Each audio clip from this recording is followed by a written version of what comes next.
పూజలు పరిహారాలు. తాకట్టులో బంగారం. ఆర్థికంగా కష్టాలు. అప్పుల బాధలు. ఓం శ్రీమాత్రే నమః. మనం ఏం చేస్తామంటే కొంత బంగారు నగలు తీసుకువెళ్ళి తాకట్టు పెడతాము. కొంతకాలం తర్వాత విడిపించుకుందాం అనుకుంటాము. అది ఏళ్ల తరబడి వడ్డీ కడుతూ నగలు తాకట్టులో ఉంటాయి.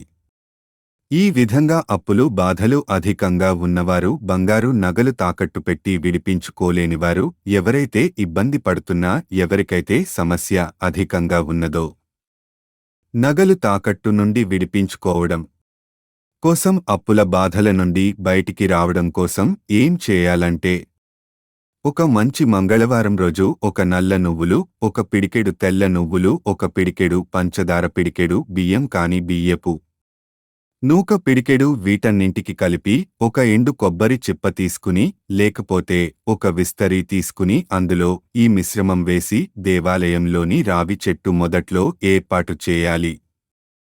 మంగళవారం చేయాలి. రావి చెట్టుకు 9 ప్రదక్షిణాలు చేయాలి. మన సమస్యలు చెప్పుకుని మన ఇష్టదైవాన్ని ప్రార్థించుకుని ఇంటికి రావాలి. ఈ విధంగా 9 మంగళవారాలు ఫలితం చేయాలి. చక్కటి మనకు భగవంతుడు అనుగ్రహిస్తాడు.